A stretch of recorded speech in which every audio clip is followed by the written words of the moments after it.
그럼 주택정책 그러면 생각나는 말, 하고 싶은 말 한번 해볼래요? 어렵다? 모르겠다?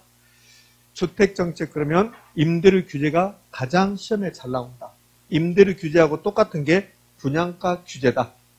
그럼 임대료 규제 이제 공부할 건데, 임대료 규제 나오면 좋은 일은 있다 없다? 없다. 그러면 돼요. 그럼 임대료 규제 이제 공부 다 한 거랑 똑같아요. 임대료 규제, 주택정책에서 가장 중요한 거. 주택정책은 임대주택 정책과 분양가 정책으로 나눠볼 수 있다. 임대주택 정책은 임대주택 시장에 임대료가 너무 높거나 임대주택이 부족했을 때 정부가 개발한 건데, 근데 임대료 규제, 임대료 보조, 공공임대주택 공급 요 세 가지가 있다. 그 다음에 분양가 정책은 분양가 규제, 분양가 자율화하고 선분양과 후분양 비교하는 거. 뭐 이렇게 6가지 정도 배울까요? 그럼 임대주택 정책에서 가장 중요한 게 임대료 규제. 임대료 규제 나오면 그러면 초과 공급, 공급 과잉 현상이란 말은 나오지 않는다. 어떠한 경우도 초과 공급이란 말은 나오지 않는다. 초과 공급이 수요보다 공급이 많다. 그러면 또 공급이 과잉됐다. 초과 공급과 공급 과잉이 같은 말이에요. 이런 말 나오지 않는다. 그럼 이걸 분양가 규제로 바꿔볼까요? 분양가 규제에서 초과 공급, 공급 과잉이란 말이 있다 없다? 없다. 그렇죠? 자, 그럼 이제 의의라고 나왔는데, 의의는 제가 그래프를 통해서 보도록 할게요. 임대주택 시장입니다. 임대주택 시장에 어떠한 문제점도 없다면 정부는 개입하지 않겠죠. 그런데 임대주택 시장에 일정한 문제점이 있다. 임대주택의 수요 곡선이 나왔습니다. 임차인의 수요 곡선, 임대주택의 공급 곡선이 나왔습니다. 그럼 이 점이 이제 균형입니다. 균형이고 균형 가격이 있었겠네요. 사실은 균형 임대료죠. 균형 임대료. 균형 임대료가 이게 한 달에 50만 원이라고 이제 가정을 해봐요. 근데 거래량이, 요 거래량이 100개입니다. 그럼 균형 거래량이 100개. 거래량이 100개면 수요량이 몇 개입니까? 100개. 공급량도 몇 개? 100개. 아, 눈빛은 별로 안 좋네요. 왜 그런데요? 학원이 재밌어서 와야 되는데, 어쩔 수 없이 학원에 온다. 그러면 재미없는데, 시간이 남아들어서 학원에 온다. 그것도 아닐 건데, 예. 학원에 오셨으니까 열심히 뭔가 하나라도 배우고 가야 되잖아요. 4시간 내내 집중할 수는 없죠. 가끔씩 집중 안 할 수 있는데, 집중 안 하는 시간이 더 많다. 그러면 곤란해지는 거지. 예? 자, 계속 할게요. 수요량도 100개, 공급량도 100개 이 상태에 있었습니다. 근데 정부가 요 50만 원이 너무 세니까 임차인이 너무 힘들어요. 그러니까 임차인을 보호할 목적으로 시장의 균형 임대료보다 낮은 수준에서, 요 낮은 수준, 요걸 높은 수준 되거든. 임대료 규제는 시장의 균형 임대료보다 낮은 수준에서 임대료를 통제하는 거야. 임대료의 상한선을 두는 거라고. 임대료를 최고 임대료를 정해주는 거야. 그러면 여기 시장의 균형 임대료 50만 원보다 낮은 수준에서 규제 임대료를 정해. 규제 임대료가 30만 원이다 이렇게 정하는 거야. 이 말은 임대료 최고가 30만 원이다. 30만 원 넘어가지 마세요. 30만 원 받으라는 소리가 아니에요. 30만 원이 최고 높은 수준. 25만 원 받아도 된다 이 말이에요. 여기에 임대료 상한선, 상한제, 임대료 상한선이 없다. 임대료 규제를 임대료 상한제라고 해요.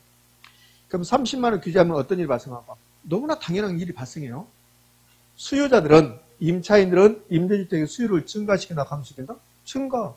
여러분이 임차인이라면 그동안 50만 원 냈는데 30만 원 내면 된다면 수요가 증가하겠죠. 그럼 30만 원대 수요량, 요 30만 원대 수요량은 수요 곡선을 봐야 됩니까? 공급 곡선? 수요 곡선 봐야지. 그러니까 30만 원대 수요량은 수요 곡선하고 만나는 점. 이 점이 수요량이 되는 거예요. 이렇게. 수요량은 120개. 자, 여기서부터 시험 지문이요. 시장의 균형 임대료보다 낮은 수준에서 규제한다면 수요는 증가할 거다. OX? 수요 증가. 그럼 공급 볼까요? 요 공급이 임대인들고. 그럼 임대인은 수지 타산이 맞지 않는 거야. 50만 원 받아야 되는데 정부가 최고로 30만 원 받으라고 한 거야. 그럼 수지 타산이 맞지 않지.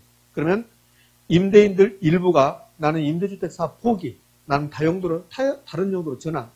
그래서 임대주택을 포기하고 다른 용도로 전환하니까 공급이 감소해요. 그러면 50만 원 받아야 되는데 30만 원 받아보면 당연히 공급이 감소하죠. 가격이 떨어졌으니까. 그러니까 공급은 공급수랑 만나는 점. 50만 원대 공급량은 공급수라고 만나는 점 100개. 그럼 30만 원이면 공급량은 공급수랑 만나는 2점. 공급량이 80개. 그럼 공급 감소. 역시 시험지문. 균형임들보다 낮은 수준에서 규제한다면 수요는 증가하고 공급은 감소한다. OX? O. 그럼 수요량과 공급량 차이가 발생했어요.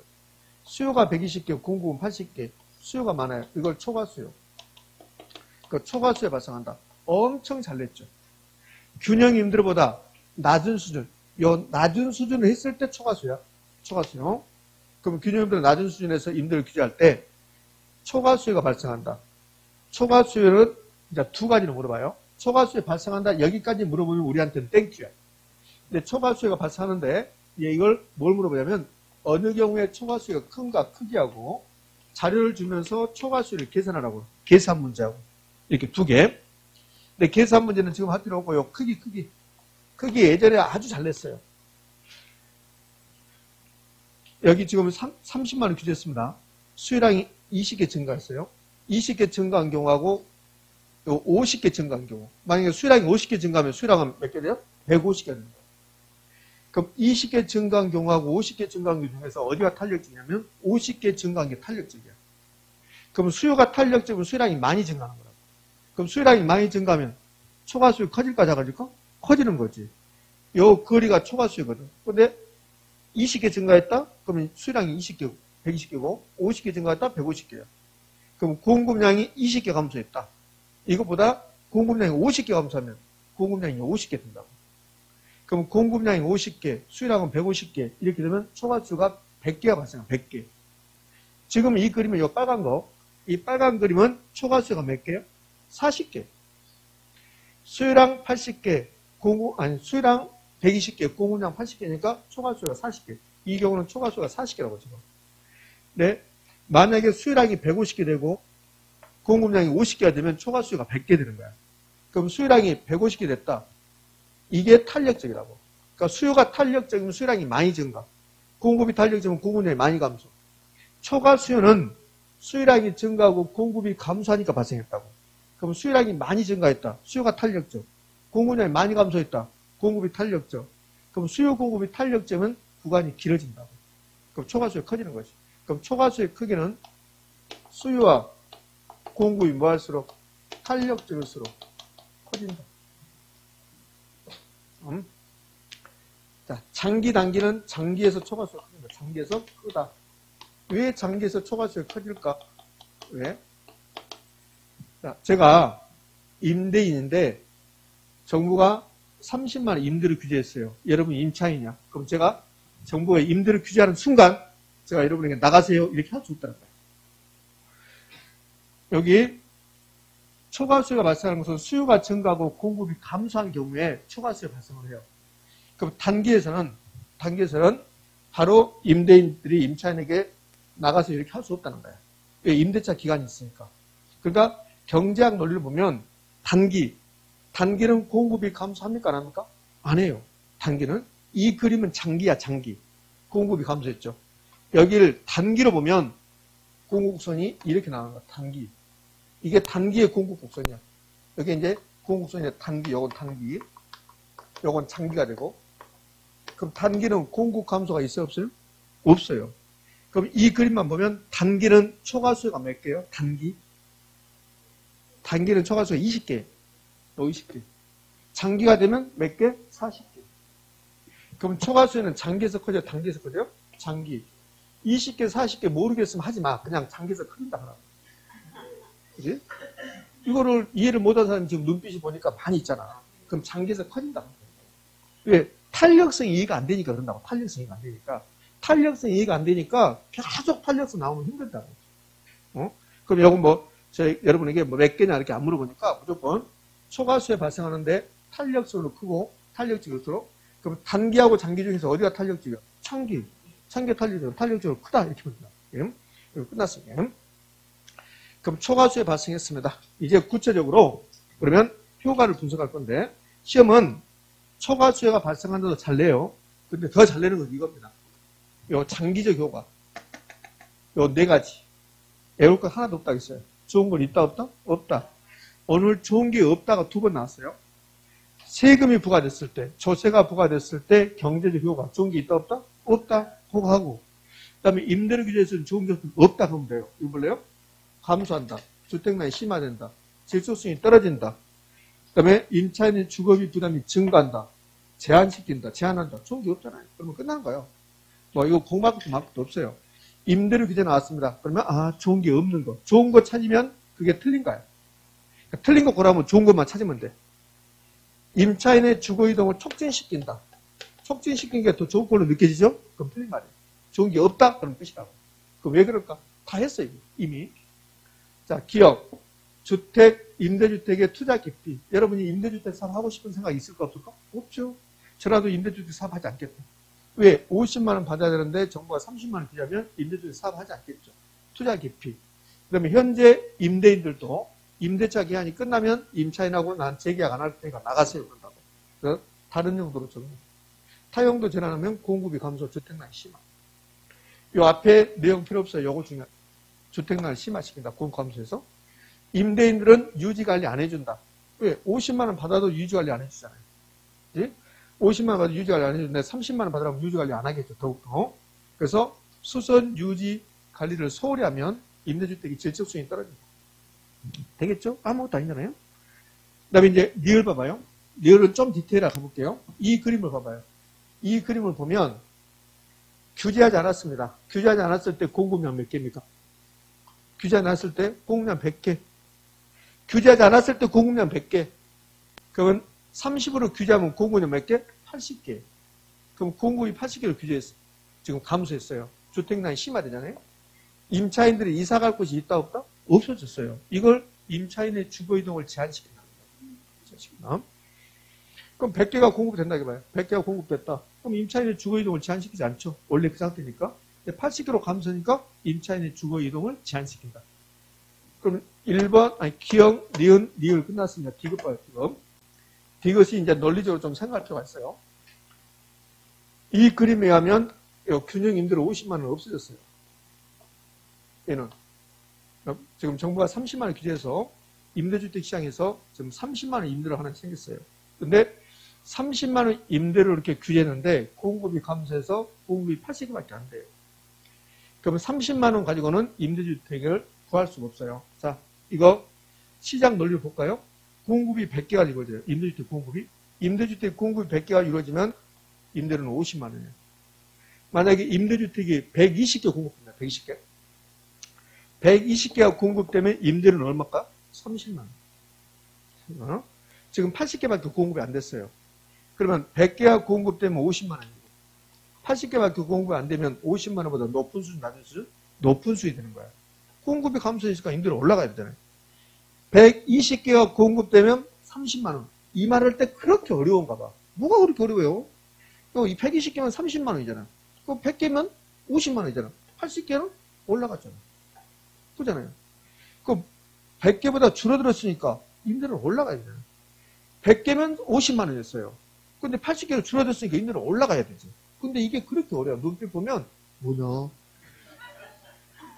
아무것도 아니라냐, 아무것도. 아니, 공급이 감소했으니까 임대료 올라가면 너무나 당연한 거잖아요.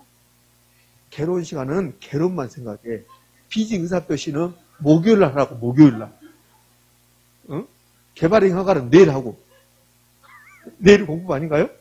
응, 개발행 허가 내일 하고. 개론 시간은 개론만 생각해. 아무것도 아니라니까. 공급이 감소했으니까 당연히 임대료 올라가지. 그럼 여기 이제 경제 논리로 가면 80개밖에 공급이 안 되면 수요자들은 80개에서 수요옥소를 만나는 점으로 이 임대료까지 지불할 용의가 있다 이렇게 되는 거예요. 수요옥소를 만나는 점이. 그러면 실제 임대료는 임차인들이 지급해야 될 임대료는 원래 임대료 50만 원보다 높은 70만 원 이렇게 된다는 거예요. 그러면 지금 시장 임대료가 두 개 생긴 거야. 정부가 말하는 임대료가 하나 있고 실제로 형성된 임대료가 있고 이게 이중 임대료가 발생했다는 거예요. 이중 임대료. 이중 가격 형성. 그러면 30만 원의 거래가 이루어집니까? 70만 원에? 70만 원에. 그걸 암시장이라고 해요. 암시장. 암시장이 안 되면, 이해가 안 되면 야구장 가서 암표를 사봐. 그게 암시장에서 야구표를 파는 거니까. 그럼 10,000원짜리다. 그럼 암시장에서 판다. 그럼 2만 원 하잖아. 2만 원. 그럼 너무 많이 주는 거죠, 이거. 그럼 암시장이 형성돼서 임차인의 주거비 부담이 증가합니까? 감소합니까? 증가. 미치겠다. 임차인의 주거비 부담이 오히려 증가한다. 그죠? 그 좋은 거 하나도 없잖아요. 다 끝납니다. 그동안 가장 많이 나고 다 끝났어요. 임대료 규제에서. 단기 효과 보지 말아요. 이제 마지막으로, 그럼 만약에 균형 임대료가 높은 수준에서 임대료를 규제했다. 높은 수준에서. 아무런 일이 없다. 높은 수준 규제했다. 아무런 일이 없다. 여기 지금, 이제, 지금 균형 임대료 50만 원인데 정부가 만약에 규제 임대료를 50만 원이 아니라 70만 원 한다고 해요. 규제 임대료를. 그럼 시장의 규제 임대료가 높은 수준에 했다. 이건 70만 원 받으라는 소리가 아니라겠잖아요. 그건 뭐요? 70만 원 넘어가지 말아라. 그건 이미 50만 원이잖아요. 이미 50만 원. 이미 50만 원 형성되어 있는데 70만 원만 넘어가지 않으면 됩니다. 그럼 그냥 50만 원이지. 50만 원. 지금 80만 원인데 임대료가 80만 원인데 70만 원 규제했다. 그때는 무슨 현상이 발생하죠? 이미 50만 원 돼 있어요. 그런데 정부가 70만 원만 넘어가지 않으면 됩니다. 그냥 50만 원이지. 그러면 균형 임대료보다 높은 수준에서 임대료를 규제할 때 시장에는 아무런 일이 없다. 시장에는 아무런 영향이 없다. 근데 요 아무런 영향이 없는데 이제 요걸 이렇게 된다고. 균형 임대료가 높은 수준에서 임대료를 규제하면 초과 공급이 발생한다 이렇게 한다고. 낮은 수준에서 균형 임대료가 낮은 수준에 규제하면 초과세 발생하거든요. 높은 수준이면 초과 공급이 발생한다. 그러면 그를 사단 말이에요. 근데 균형 임대료가 높은 수준에 규제했다. 아무런 일이 없다. 아무런 영향을 주지 않는다. 그럼 아무런 영향이 없단 말은 임차인의 주거 이동을 제한시키지도 않고, 그 다음에 임대주택의 질적순을 저하시키지도 않고, 주택난을 심화시키지도 않고, 아무런 일이 없다. 자, 다 끝.